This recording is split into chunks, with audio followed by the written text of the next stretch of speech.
Hey guys, Jen here. Just trying to get some lighting fixing up. How's it going? Welcome to the live stream.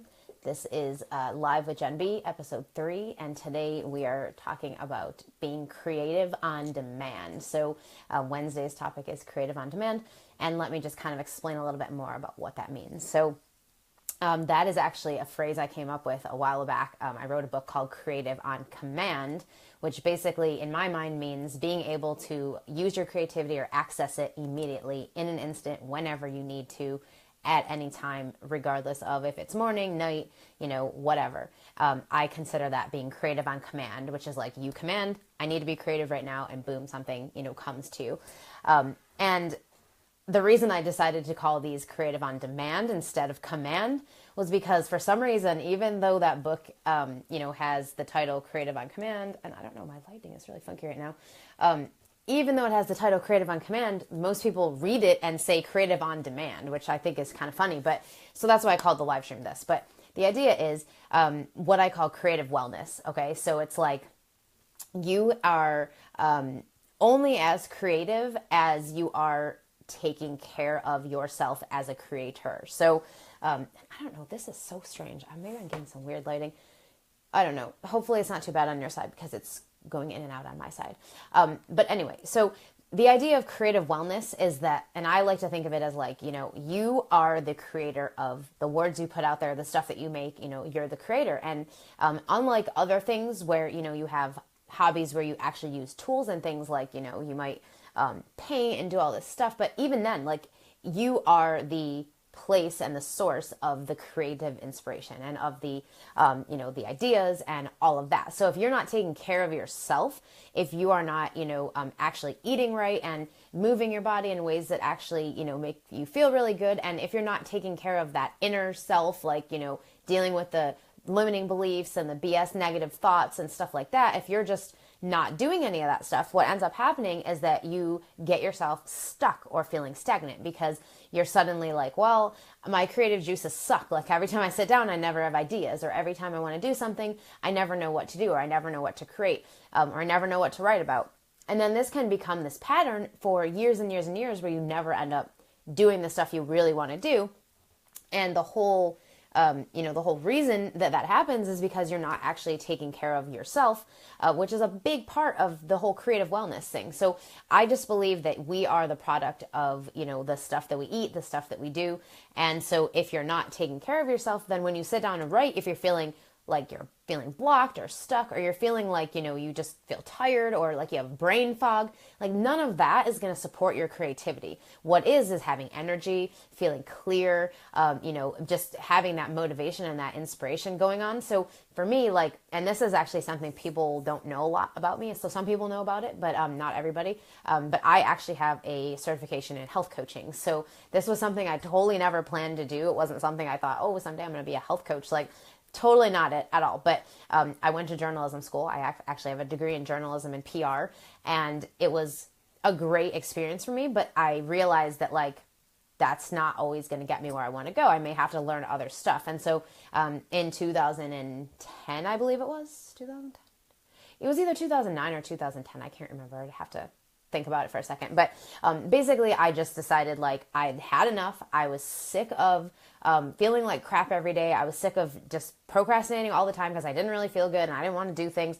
I was sick of just never being that inspired, and it just kind of annoyed me. Plus, I was having all these weird health issues, and I kept thinking, okay, well, I'm not going to take a pill. I'm too young for that shit. So instead, I decided I was going to go to health coaching school for a year, learn everything there is to know about food and about wellness, and see if I could figure out on my own how to get rid of the problems I was having. So I did. I went to school for a year, and I figured out that I had food allergies, and that actually was the reason that I was having so many issues in my life, was that I was actually, I was having food allergies. So basically that was what was causing me to feel all the symptoms I was having. It was what was causing me to feel tired all the time because I was just eating stuff that I shouldn't have been. And so it was just making me like drag my energy down and all of that.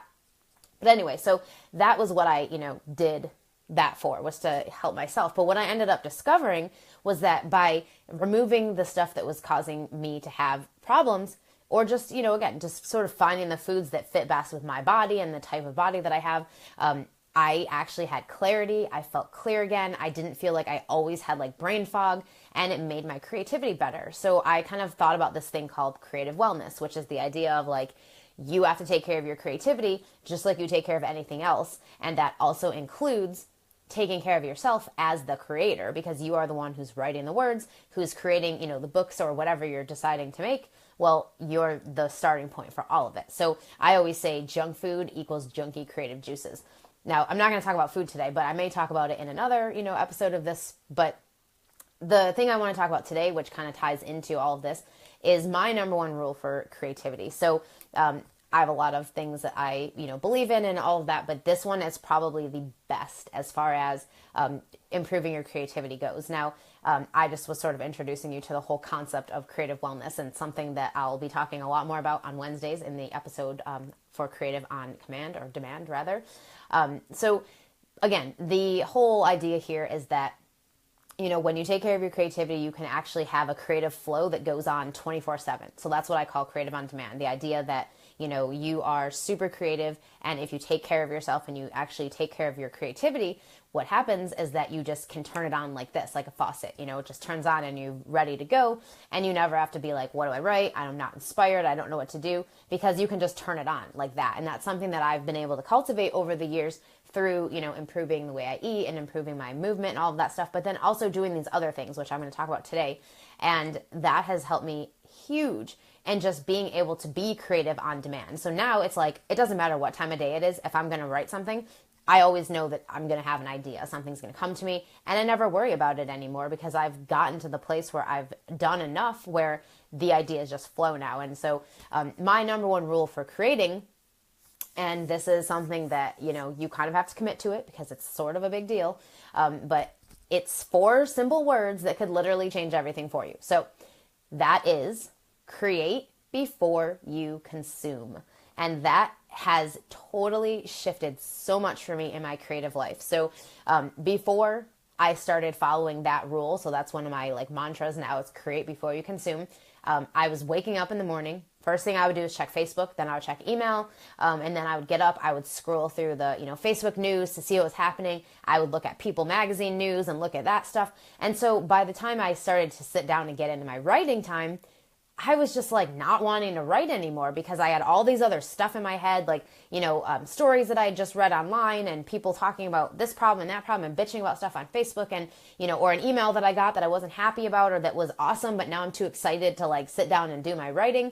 So the reason I came up with this mantra of create before you consume was because I realized that by consuming all this stuff before I sat down to do my creative time, I was actually causing my creativity to get stuck or blocked, because I was letting myself be inundated with all this other stuff. So, you may wake up and watch the news. That's something my mom does that. And I know a lot of people in my family do that.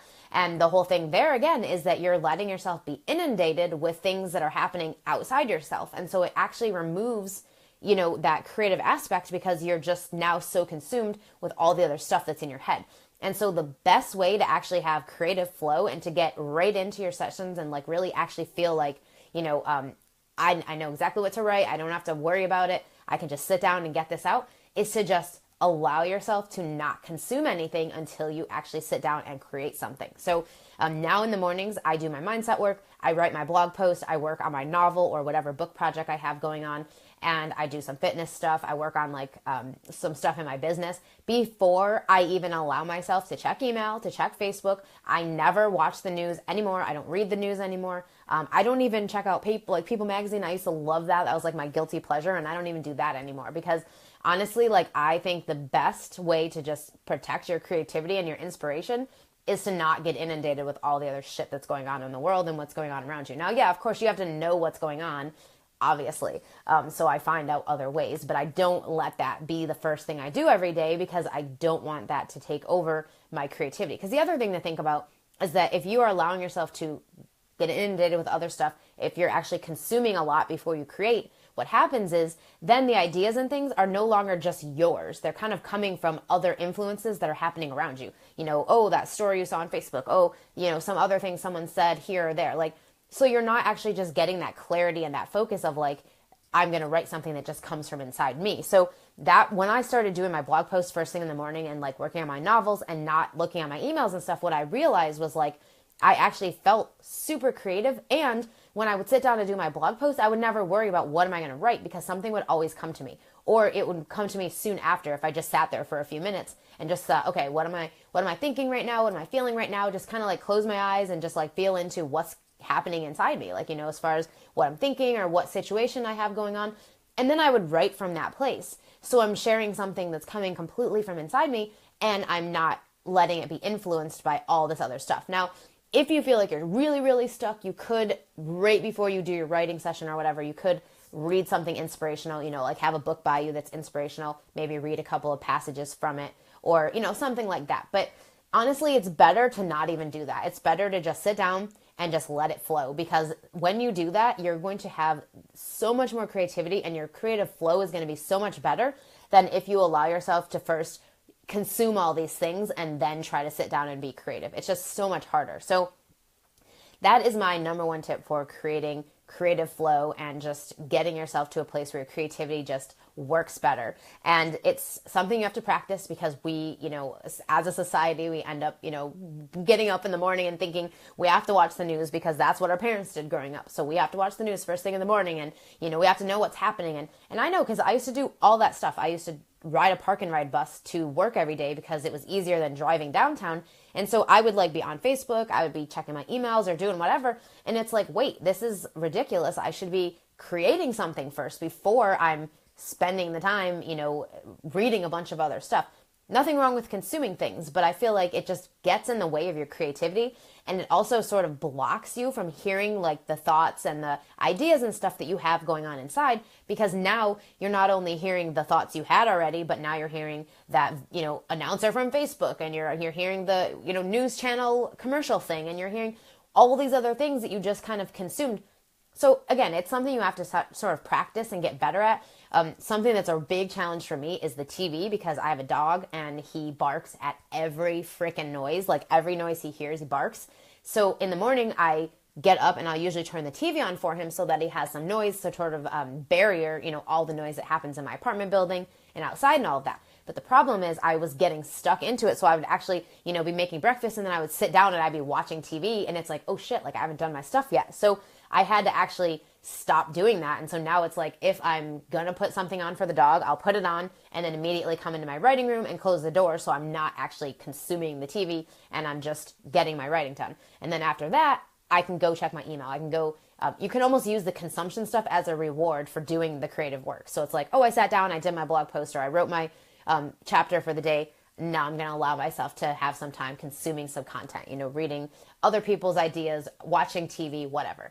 But I think the best way to just maintain your creativity and to have a flow that just happens every single day without you having to be like stressing out about what do I write about? Where are my ideas going to come from? Like, just don't consume anything before you do your creation time. So that's my tip for today. And I'm going to have lots of other stuff to talk about when we do episodes on Wednesdays for Creative on Demand. So tomorrow I'll have another live stream happening, and tomorrow's overview segment is Story TV. So I'm actually going to be talking about craft of story, which I'm really excited about, because that's something that I'm really passionate about, and that I think a lot of fiction writers, would need to know the right way to tell stories. So be sure to join me for that episode. And I'm doing these episodes 5 days a week now. I've got different categories for each of the days. So there'll be different segments and, of course, different topics each day. So I'm mixing up the time because I honestly can't stick by a schedule. I'm really not good at that. So I'm just doing them as I kind of feel it. But you can catch the replays if you don't catch them live. So, and if you are just really ready to put your creativity on, overdrive, and to just get fired up and get ready to really just get something finished and get your creative work done, then be sure to check out the workshop that I'm doing that starts April 1st. It is called Finish Your Damn Novel, and it is for writers who've started a draft or have started revising a draft but haven't finished yet. And we're going to have 30 days of just getting the writing done. And by the end of the month, if you follow along and you do the work every day, you'll actually have your draft finished, which I'm really excited about, because I'm actually finishing the revision of my draft next month. And it's just, I'm really excited about it because it's something I've been needing to do for a long time. And you probably feel the same way if you've had a story you've been working on, or something that's been in your head, or even just something you started and then you just walked away from it, or you got other things going on and you never finished it. Because one of the biggest factors in being a professional writer and being successful as a writer is to be able to finish. And so this workshop is totally going to help you actually finish. Of course, you have to do the work, but if you do the work, you will finish. So be sure to check that out. If you have a draft that you want to finish and you want to finish it right freaking now, you can go to jenniferblanchard.net/finish your damn novel, and I will catch you next time.